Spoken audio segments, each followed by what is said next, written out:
वो कॉइल गर्म होता है सर, और कॉइल गर्म होने के बाद हम लोग उस पर क्या करते हैं, खाना बनाते हैं। तो जो हीटिंग एलिमेंट्स होते हैं उसको बनाने के लिए हम लोग किस सामग्री का प्रयोग करते हैं, यही क्वेश्चन पूछ रहा था हम लोगों से। तो हीटिंग एलिमेंट्स बनाने के लिए हम लोग जो है नाइक्रोम का प्रयोग करते हैं, है ना। नाइक्रोम क्या होता है, नाइक्रोम जो है निकेल और क्रोमियम का मिश्र धातु होता है, सबको पता ही होगा। निकल और क्रोमियम का मिश्र धातु होता है क्या चीज़, नाइक्रोम। ठीक है, पहला क्वेश्चन हो गया। दूसरा क्वेश्चन है कि विद्युत इस्त्री, मतलब जो हम लोग घर में आयरन यूज करते हैं उसका ये भाग जो है, ये भाग जो आप देख रहे हैं, इस भाग का क्या नाम है। बहुत इंपॉर्टेंट क्वेश्चन, एग्जाम में आया हुआ क्वेश्चन है ये, वीवीआई क्वेश्चन है, ठीक है ना। तो जो आपका आयरन होता है, उस आयरन का जो सबसे निचला हिस्सा होता है ना, जो गर्म होता है और जिसको गर्म करने के बाद हम लोग आयरन करते हैं, है ना, तो उसका क्या नाम है सर, तो उसका नाम होता है सोल प्लेट। क्या नाम होता है, सोल प्लेट। समझ गए बात को, याद रखिएगा, इंपॉर्टेंट क्वेश्चन है, एग्जाम में आया हुआ क्वेश्चन है। अगला क्वेश्चन क्या है, माइक्रोवेव ओवन में, एक सेकेंड रुकिए आप लोग।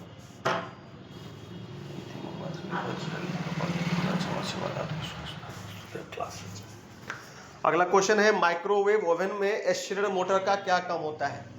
अब स्टीयर मोटर जो होता है वो क्या करता है, माइक्रोवेव सब देखे होंगे। माइक्रोवेव किस लिए होता है कि माइक्रोवेव में हम लोग जो है अपने घर का कोई अगर खाना होता है, अगर खाना हम लोगों ने बनाया और फिर उसको गर्म करने की ज़रूरत पड़ती है तो हम लोग क्या करते हैं, माइक्रोवेव का इस्तेमाल करते हैं। ब्रेड्स वगैरह आप लोग देखते होंगे, ब्रेड वेड गर्म करके लोग खाते हैं, है ना।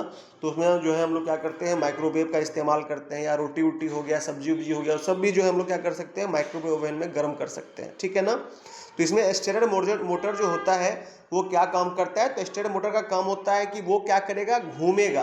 क्या करता है, घूमता है ओवन के अंदर, और क्या करता है, जो आपका इलेक्ट्रोमैग्नेटिक एनर्जी होता है उसको क्या करता है, उसको आपको शो करता है, मतलब रिफ्लेक्ट करता है। क्या चीज़, इलेक्ट्रोमैग्नेटिक एनर्जी को रिफ्लेक्ट करता है, मतलब विद्युत चुंबकीय ऊर्जा को क्या करता है, प्रदर्शित करता है, निकालता है, उत्सर्जित करता है ना। और क्या करता है, रिवॉल्व का मतलब घूमता है।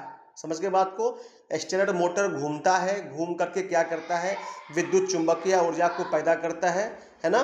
तो यही काम होता है किस चीज़ का, आपका स्टीयर मोटर का। तो याद रखना है, पूछता है एग्जाम, डायरेक्ट क्वेश्चन पूछ देगा कि आप ओवन में किस प्रकार की मोटर का प्रयोग करते हैं, तो क्या जवाब होगा, स्टीयर मोटर होगा। चलिए अगला क्वेश्चन चलते हैं। गीजर सबके घर में होगा या नहीं भी होगा तो देखे होंगे आप लोग किसी घर में। गीजर क्या काम करता है सर, गीजर का काम होता है पानी को गर्म करना, ठीक है ना। जो हम लोग बाथरूम वगैरह में यूज़ करते हैं कि नहाने का पानी हो गया, अगर मान लीजिए गर्म पानी से नहाना है तो गीजर लगा दिए, गीजर का जो मान लीजिए नल होता है उसको खोल देते हैं, कनेक्टेड नल जो होता है उसको खोल देते हैं और गर्म पानी निकलता है उससे नहा लेते हैं, है ना। तो ये जो आप देख रहे हैं ये इस तरह से, जो अम्ब्रेला का पिछला वाला हिस्सा होता है, आप लोग देखेंगे छाता का जो पिछला हिस्सा होता है कैसा होता है, इस तरह से घुमा हुआ होता है ना। तो इसका क्या काम होता है, ये क्या करता है, ये लॉक करता है। मतलब लॉक का मतलब जो पानी मान लीजिए गीजर के अंदर जो भरा पानी, ठीक है ना, वो पानी क्या हो, बाहर ना निकले, निकासी ना हो, उसी के लिए हम लोग क्या करते हैं, इसको लगाते हैं कि जो गीजर के अंदर, अब सर जैसे, मेरा क्वेश्चन है, बोलो बाबू। सर ये जो गीजर है इसमें तो 2 लेयर ना होता होगा। तो आप ये देखिए, आप लेयर का जब हम लोग बात करेंगे, एक देखो आप, एक लेयर ये हो गया, देख रहे हो, जी और एक लेयर ये देखो ये हो गया, जी ये देख रहे हो, जो कुचालक कपड़े का बना हुआ होता है। क्यों बना होता है, ताकि उसमें बाहर ना जा सके, गर्म रखिए उस चीज़ को, ठीक है। तो अभी ये जो हमारा है ये पूछ रहा है कि भाई ये जो है ये क्या काम करता है, इसका क्या काम है, तो ये क्या करता है, हमारे पानी को बाहर निकलने नहीं देता है, पानी के निकासी को रोकता है। यही क्या है, आपका करेक्ट आंसर है, ठीक है। तो आपका क्या हो जाएगा, prevents draining of water English में, और हिंदी में क्या होगा, पानी के निकासी को रोकता है। करेक्ट आंसर है ये वाला, आपका याद रखना है। चलिए अगला क्वेश्चन चलते हैं। खाद्य मिक्सर में, खाद्य मिक्सर का मतलब क्या हो गया जी, खाद्य मिक्सर का मतलब हो गया फूड मिक्सर, ठीक है। फूड मिक्सर में हम लोग जो है किस प्रकार के एसी सिंगल फेज मोटर का प्रयोग करते हैं, पूछा हुआ क्वेश्चन एग्जाम में, बहुत अच्छे समझ लीजिए आप लोग कि जो एसी सिंगल फेज मोटर होता है वो जो हम लोग खाद्य मिक्सर में प्रयोग करते हैं, है ना। तो कौन सा सिंगल फेज मोटर, कौन सा एसी सिंगल फेज मोटर खाद्य मिक्सर में प्रयोग किया जाता है, यही क्वेश्चन है। तो किसका प्रयोग करते हैं सर, यूनिवर्सल मोटर का प्रयोग करते हैं। किसका प्रयोग करते हैं, यूनिवर्सल मोटर का, याद रखना है, ठीक है। चलिए अगला क्वेश्चन क्या है, अभी देखो ये वाला क्वेश्चन आप लोग बहुत इंपॉर्टेंट है, एग्जाम में आया हुआ क्वेश्चन, बहुत अच्छे से इसको हम जूम कर दिए आपके स्क्रीन पर, बढ़िया से देखो सब आदमी। देखो ये क्या है, ये आपका हीटर का जो है अंदर का कॉइल है ना। अब इसमें क्या क्या चीजें हैं सर, जी है, एल है, आर है, एम है ना। तो जो आपका हीटर होता है, ठीक है ना, अब इस हीटर को क्या किया गया, तीन अलग अलग पोजिशंस में लगाया गया, तीन अलग अलग पोजीशंस में लगाया गया है, ठीक है ना। अभी देखो पहले क्या, ये जी है, जी का मतलब क्या होता है ना, जी जो होता है वो क्या करता है, बताता है कि जो आपका हीटर है, ध्यान दीजिएगा, समझिएगा ध्यान से, यहाँ क्या क्या चीज़ है, जी है, आर है, एल है और एम है, समझ गए बात को, जी आर एल एम। अब यहाँ पर आप लोग देख सकते हैं कि जो हम लोग इसमें देख रहे हैं कि ये जो आपका कंपोनेंट है, ये जो आप देख रहे हैं, ठीक है ना, ये क्या है, किसी में सीरीज में है, किसी में पैरेलल में है। ध्यान दीजिए, कंसेप्ट को समझना है इसमें, है ना, कि जो आपका क्या है, जो आपका जी है, जो आपका आर है, एल है, एम है, ठीक है ना, इसमें क्या है, किसी में मान लीजिए वो सीरीज में है, किसी में मान लीजिए कि वो पैरेलल में है ना। तो भाई ऐसा है, तो क्यों ऐसा है कि भाई अगर किसी को हम लोग सीरीज में लगा दिए, किसी को हम लोग पैरेलल में लगा दिए, और हमको आउटपुट जो चाहिए वो आउटपुट क्या चाहिए, मैक्सिमम चाहिए, क्या चाहिए, मैक्सिमम चाहिए। तो उसके लिए हम लोग किस प्रकार से जो है उसको सीरीज में लगाएं, है ना, कि भाई किस में लगाएं, वो चीज़ आपसे एग्जाम मतलब पूछ रहा है क्वेश्चन, ठीक है ना, समझिएगा ध्यान से। तो जो हम लोग का हीटर होता है, उस हीटर में जब भी हम लोग इसको यूज करते हैं, है ना, तो जनरली क्या करते हैं हम लोग, पैरेलल कंडीशन में यूज करते हैं। किस कंडीशन में यूज करते हैं बाबू रे, पैरेलल कंडीशन में। ये ध्यान दो, रेजिस्टेंस है, ये लोड है आपका, जो भी आप देख रहे हैं, एल है, जी है, आर है, एल है, एम है ना, ये क्या चीज कर रहा है, इसका क्या काम है सर, या ये मतलब यहाँ पर हम लोग क्या देख पा रहे हैं सर, तो ये जो हम लोग देख पा रहे हैं इसमें क्या हो रहा है, ये जो जी आर एल है, जी और आर एल है हमारा मतलब रेजिस्टेंस है ना, और ये जो लोड हमारा है, ये दोनों क्या है, ये दोनों एक दूसरे के सामने सामने पैरेलल में जुड़ा हुआ है। वही अगर सीरीज में जुड़ेगा तो फिर वोल्टेज आउटपुट उतना हम लोगों को नहीं मिल पाएगा, समझ गए बात को। इसलिए जब पैरेलल में होता है तो पैरेलल में होने पर क्या है, आउटपुट हम लोगों को ज़्यादा मिलता है। इसलिए हम लोग क्या करते हैं कि जब भी इसमें इसको हम लोग जब सीरीज या पैरेलल अगर कोई पूछेगा किस में करते हैं सर, तो हम लोग इसको जनरली क्या करते हैं, पैरेलल में करते हैं। पैरेलल में करने से क्या होता है, आउटपुट ज़्यादा बनता है, हीटर आपका जो होगा वो क्या होगा, ज़्यादा गर्म होगा, समझ गए बात को।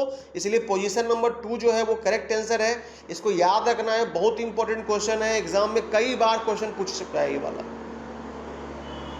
चलिए अगला क्वेश्चन, कोई भी हीट है, ध्यान दीजिएगा, जूल का जो लॉ कहता है, जूल्स लॉ है, उसके मुताबिक जो है उष्मा बराबर क्या होता है, जो उष्मा उत्पन्न होता है किसी भी सर्किट में, अगर मान लीजिए कि विद्युत ऊर्जा जो होता है अगर वो हीट एनर्जी में कन्वर्ट हो रहा है, तो हीट एनर्जी इक्वल्स टू क्या फॉर्मूला होगा, यही क्वेश्चन पूछ रहा है आपसे, ठीक है ना। तो आपको पता ही होगा कि विद्युत धारा के अलग अलग प्रभाव होते हैं, कौन कौन सा प्रभाव होता है, विद्युतीय प्रभाव होता है, चुंबकीय प्रभाव होता है ना, ऊष्मीय प्रभाव होता है। तो उसी संदर्भ में क्या है, ये ऊष्मीय प्रभाव का उदाहरण है। तो विद्युत धारा का जो ऊष्मीय प्रभाव होता है, जिसके तहत आप लोग देखते होंगे घर का हीटर यूज करना, या फिर मान लीजिए बल्ब का जलना, या फिर मान लीजिए कि आपके जो आप नहाने वाला जो बाथरूम है उसमें गीजर का गर्म होना, है ना, ये सब क्या है, all these are the principal of heating effect of electric current. समझ में आई बात। तो heating effect of electric current में आपको अगर पूछता है कि H इक्वल्स टू क्या होता है सर, तो H इक्वल्स टू होता है I स्क्वायर RT, याद रखना है, I स्क्वायर RT। अब I स्क्वायर क्या होता है, R क्या होता है, T क्या होता है सर, तो I का मतलब होता है I for current, R for resistance और T फॉर टाइम। समझ के बात को। तो याद क्या रखना है, H इक्वल्स टू क्या होता है सर, H इक्वल्स टू हमारा I स्क्वायर RT होता है, उत्पन्न ऊष्मा equals to I square RT होता है सर, ठीक है, याद रखना है। चलिए अगला क्वेश्चन चलते हैं हम लोग। 1000 वाट 240 वोल्ट के हीटर में उत्पन्न गर्मी की गणना करना है, हीटर ने 5 मिनट के लिए काम किया है। बिल्कुल सिंपल बनाएंगे इस क्वेश्चन को हम लोग। कैसे बनाएंगे सर, क्या निकालना है वो देख लीजिए। हम लोग को निकालना क्या है सर, हम लोग को जो है निकालना है कि टोटल जो है इसमें एनर्जी कितना प्रोड्यूस हो रहा है, वही चीज निकालना है सर। तो अभी जस्ट पढ़ाया आपको H equals to I square RT, हमने तुरंत अभी पढ़ा के निकला है आपको, ठीक है ना। तो I स्क्वायर RT जो है, अभी आप लोग इससे पहले शक्ति का मात्रक, शक्ति का फॉर्मूला हम पढ़ाए पढ़ाए थे P इक्वल्स टू क्या होता है, भी आई होता है, और भी बराबर क्या होता है, आई आर होता है। आई आर इंटू आई क्या होगा, तो आई स्क्वायर आर हो जाएगा सर, कोई दिक्कत नहीं है, ठीक है ना। P इक्वल्स टू भी आई, भी बराबर सर आई आर, तो आई आर इंटू आई क्या हो गया, आई स्क्वायर आर हो गया सर। यानी कि हम लोग ये कर सकते हैं सर कि आई स्क्वायर की जगह पे हम लोग P लिख सकते हैं सर, कोई दिक्कत नहीं है। मल्टीप्लाई विथ क्या होगा सर, T हो जाएगा। यहाँ तक कोई दिक्कत नहीं है, दिक्कत होगा तो बताना। PT हो गया सर, अब PT हो गया तो यहाँ पर हम लोग क्या करेंगे, P का मान डाल देते हैं सर, 1000 वाट है तो 1000 वाट डाल दिए सर, कोई दिक्कत नहीं है। समय का कितना है सर, 5 मिनट है, इसको सेकंड में चेंज कर लेंगे तो 1 मिनट में कितना सेकंड होता है, 60 सेकंड होता है, तो 5 मिनट में कितना होता है, 300 सेकंड हो जाएगा। समझ के बात को, यानी कितना हो जाएगा सर हमारा, देखिएगा ध्यान से कि 1000 गुना 300 बटा क्या चीज सर, अभी बटा क्यों, अभी हम लोग को किस में चाहिए, ये देखो आप कैलोरी में आंसर दे रखा है, जूल में नहीं है बाबू रे। तो जब हम लोग को क्या करना होता है, जब हम लोग को जूल को कैलोरी में चेंज करना है, ध्यान समझना, तो 1 कैलोरी बराबर क्या होता है, 4.18 जूल होता है। ध्यान समझिएगा, हमने क्या बोला, 1 कैलोरी बराबर होता है 4.18 जूल। जब आप 1000 को किससे मल्टीप्लाई करेंगे, 300 से मल्टीप्लाई कर रहे हैं इसको, तो क्या निकलेगा, जूल में जवाब निकलेगा। लेकिन चाहिए किसमें सर, कैलोरी में चाहिए, तो क्या करेंगे, 4.18 से भाग कर देंगे सर।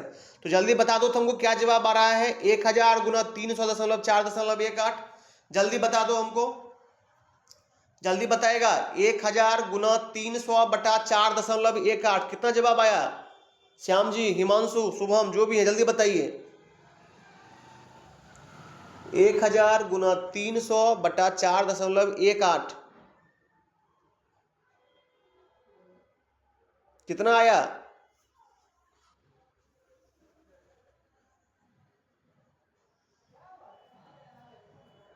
अरे कितना आया जल्दी बताओ।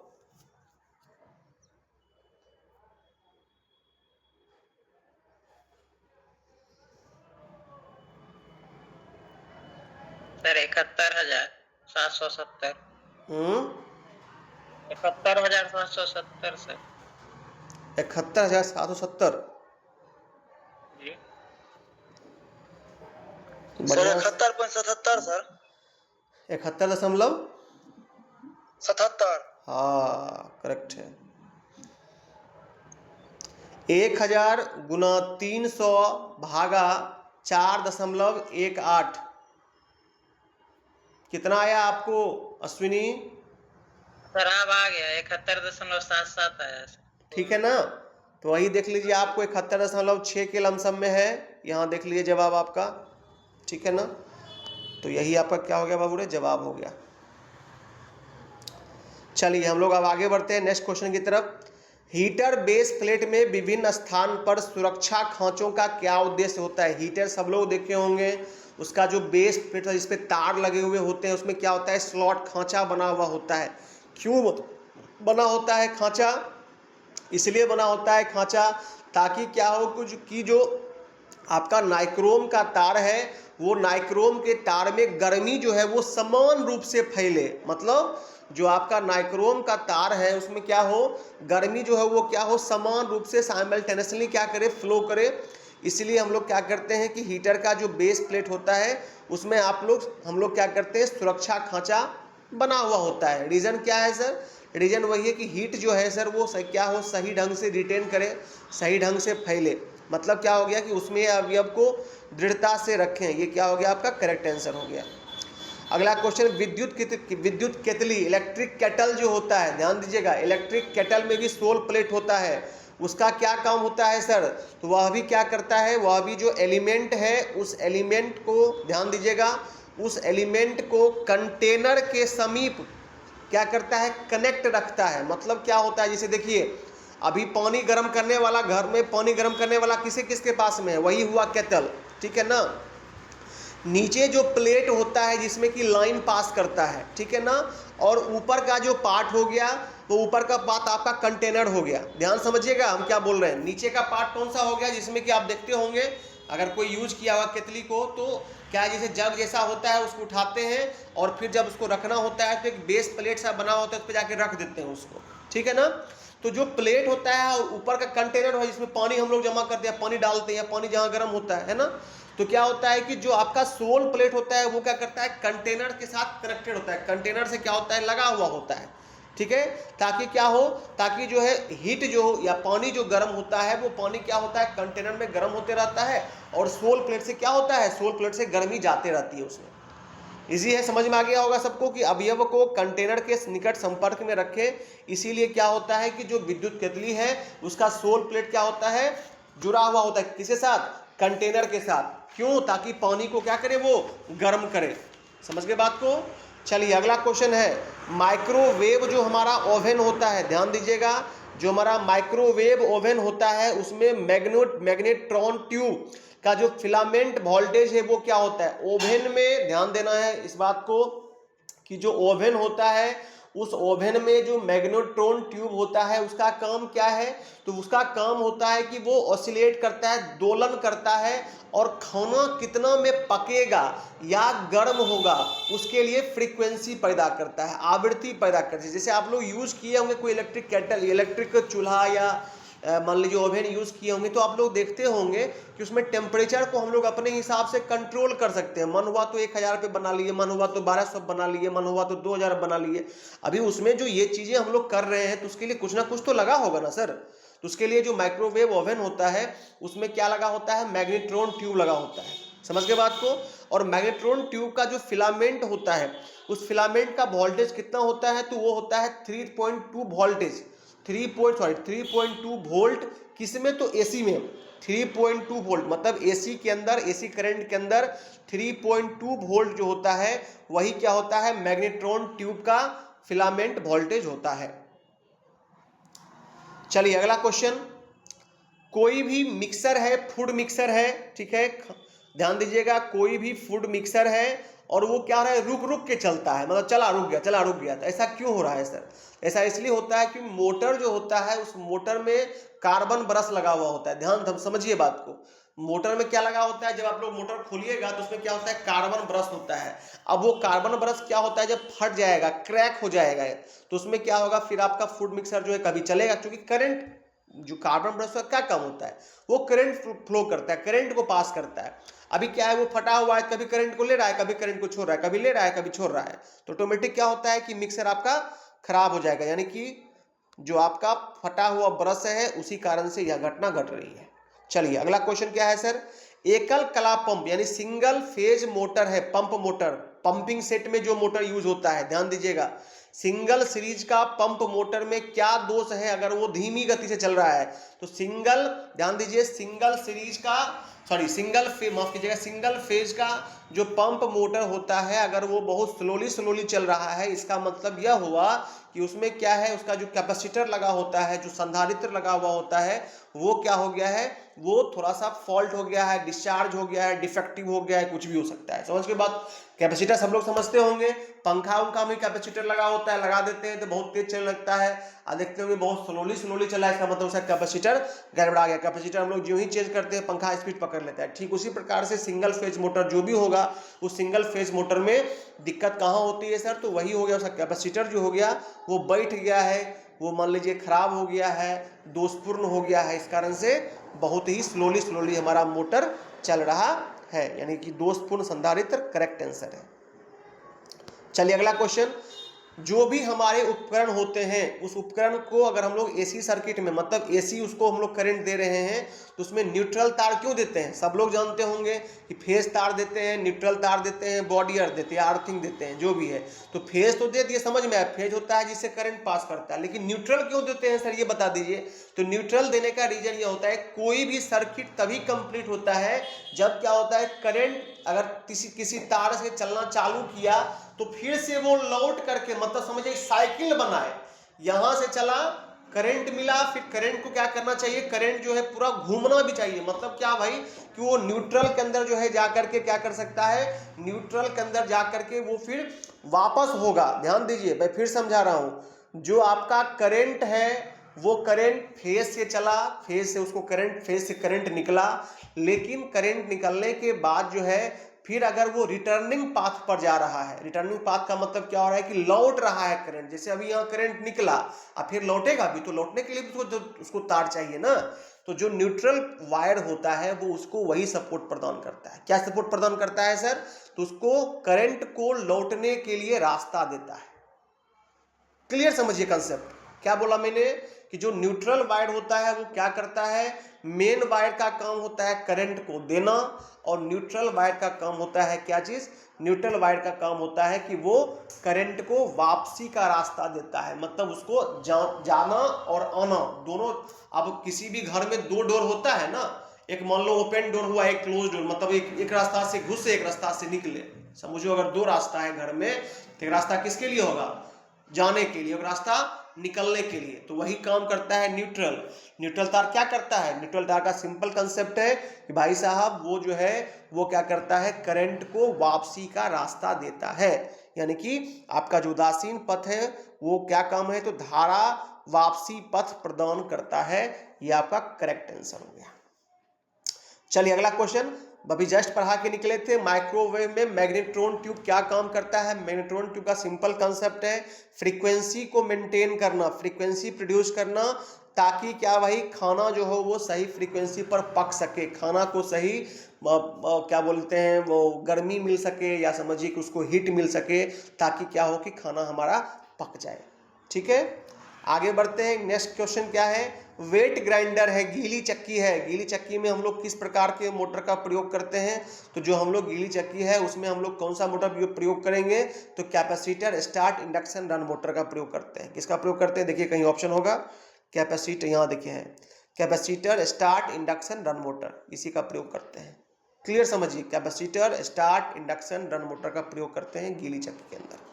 ये क्वेश्चन एग्जाम में आया हुआ क्वेश्चन, बहुत इंपॉर्टेंट क्वेश्चन, कई बार एग्जाम में आ चुका है ये क्वेश्चन, आपका ध्यान दीजिए। कौन बच्चा बताएगा ये वाला जो सिंबल है ये किसका सिंबल है जी? कौन बच्चा बताएगा ये किसका सिंबल है जी? कौन बताइएगा ये किसका सिंबल है? कौन बताएगा? कोई नहीं बताए, पढ़ता नहीं है सर पंखा का क्या? Very good. कौन सा पंखा है बाबू रे? शुभम गुड। कौन पंखा है सर? ये कौन पंखा है सर? बोले थे कौन पंखा? सीलिंग फैन है। कौन सा है? सीलिंग फैन है, छत में जो पंखा लगाते हैं वही है भाई साहब। हाँ, तो ये सीलिंग फैन है। और ये जो है यहाँ पर क्या है, तो ये जो सर्किट आप लोग देख रहे हैं, ये सर्किट जो है रेगुलेटर का सर्किट है। कि भाई हम लोग इसमें क्या कर रहे हैं, हम लोग इसमें जो है अपना फैन का रेगुलेटर लगा हुआ है, जिससे कि हम लोग पंखा को कम स्पीड में ज़्यादा स्पीड में चला सकते हैं। समझ गए? ये जो सर्किट आप देख रहे हैं ये सर्किट किसका सर्किट है? फैन रेगुलेटर का सर्किट है। फैन रेगुलेटर से क्या होता है सर? तो फैन रेगुलेटर से हम लोग पंखा के स्पीड को कम ज़्यादा करते हैं सर। तो इसी का सर्किट है, बहुत इंपॉर्टेंट, कई बार एग्जाम में क्वेश्चन पूछा हुआ आपको। ठीक है, तो इलेक्ट्रॉनिक फैन रेगुलेटर, यही आपका जवाब हो गया। ध्यान दिए सब आदमी? अब ये ध्यान दीजिए, इलेक्ट्रिक नहीं है, ये गौर करना तुम लोग। इलेक्ट्रिक और इलेक्ट्रॉनिक दोनों में फर्क होता है। क्या फर्क होता है सर? इलेक्ट्रॉनिक पंखा है ये, मतलब जो पंखा बैटरी पर चलता है, लाइन पर चलने वाला पंखा नहीं है ये। समझ गया? इलेक्ट्रॉनिक फैन रेगुलेटर का जो है ये आपका सर्किट डायग्राम है सर, इलेक्ट्रिक पंखा के सर्किट डायग्राम का नहीं है। इसमें जो हम लोग यूज किए हैं ये देखो, ये सब क्या है? डायोड है। ये जो देख रहे हो ना, ये किसका सिंबल है? डायोड का सिंबल होता है ये। ठीक है, सॉरी, ट्रेंगल। तो चलो याद रखना बस क्या चीज, इलेक्ट्रॉनिक फैन रेगुलेटर का सर ये आपका सर्किट डायग्राम है सर। चलिए, अब किसी बच्चे को अगर कोई दिक्कत है तो प्लीज बताइए हमको। अब किसी बच्चे को अगर कोई दिक्कत